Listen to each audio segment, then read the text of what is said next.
দুটি সংখ্যা ৮৬ এবং ৪৭। একটি ছবিতে ঝিনুক দিয়ে সাজানো এই দুটি সংখ্যা ঘিরেই কেঁপে উঠেছে আমেরিকার রাজনীতি। এই সংখ্যা কি কেবলই সৈকতের শৈল্পিক রূপ, নাকি এর মধ্যেই লুকানো ট্রাম্পকে হত্যার ভয়ঙ্কর কোনো সংকেত?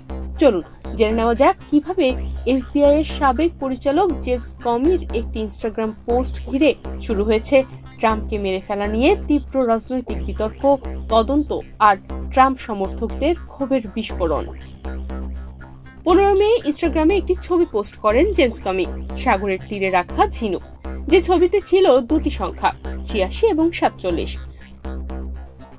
ইনস্টাগ্রাম পোস্টের ক্যাপশনে তিনি লিখেছিলেন, সৈকতে হাঁটার পথে সুন্দরভাবে সাজানো এই ঝিনুকগুলো ছিল।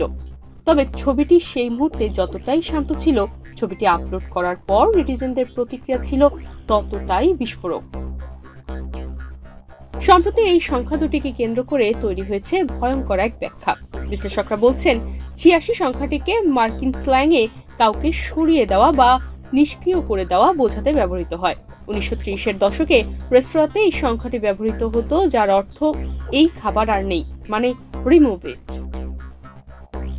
অপরদিকে বিশ্লেষকরা বলছেন ৪৭ মানে আমেরিকার ৪৭তম প্রেসিডেন্ট হতে পারেন ডোনাল্ড ট্রাম্প, যদি তিনি আবার নির্বাচিত হন। আর এখান থেকেই অনেকেই বলছেন ৮৬-৪৭ মানে হচ্ছে ট্রাম্পকে সরিয়ে দাও। এ বিষয়ে ট্রাম্প জুনিয়র এক্সে লিখেছেন, কমি আমার বাবাকে হত্যার আহ্বান জানিয়েছেন। রিপাবলিকান কংগ্রেসম্যান অ্যান্ডি ওগলেস কমিকে গ্রেফতারের আহ্বান জানিয়ে চিঠি পাঠান এফবিআইকে।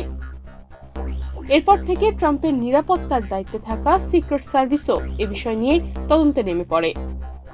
এ বিষয়ে এক্সের এআই গ্রগ জানায়, এটি সরাসরি হত্যার আহ্বান নয়, বরং রাজনৈতিকভাবে ট্রাম্পকে সরিয়ে দেওয়ার কৌশল।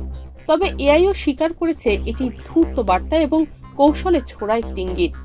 এরপরই বিপুল সমালোচনার মুখে কমি পোস্টটি সরিয়ে ফেলেন, বলেন, আমি যে কোনো সহিংসতার বিরুদ্ধে, কিন্তু সাবেক গোয়েন্দা প্রধান হিসেবে তার এই সাধারণ ব্যাখ্যা কেউ মানতে নারাজ।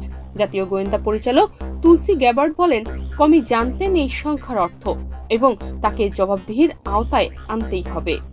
আমেরিকার ইতিহাসে এভাবে একজন সাবেক গোয়েন্দা প্রধানের পোস্টকে রাষ্ট্রীয় হুমকি হিসেবে দেখা খুবই বিরল ঘটনা। ৮৬-৪৭ সংখ্যা এখন আর শুধু সংখ্যা নয়, এটি হয়ে উঠেছে একটি রাজনৈতিক সাংকেতিক ভাষা। এটি ট্রাম্পকে হত্যার চেষ্টা না হলেও এটি নিঃসন্দেহে একটি শক্তিশালী বার্তা, যা অনেকের চোখে সীমা অতিক্রম করেছে। তনিমা রহমান, বাংলাদেশ প্রতিদিন।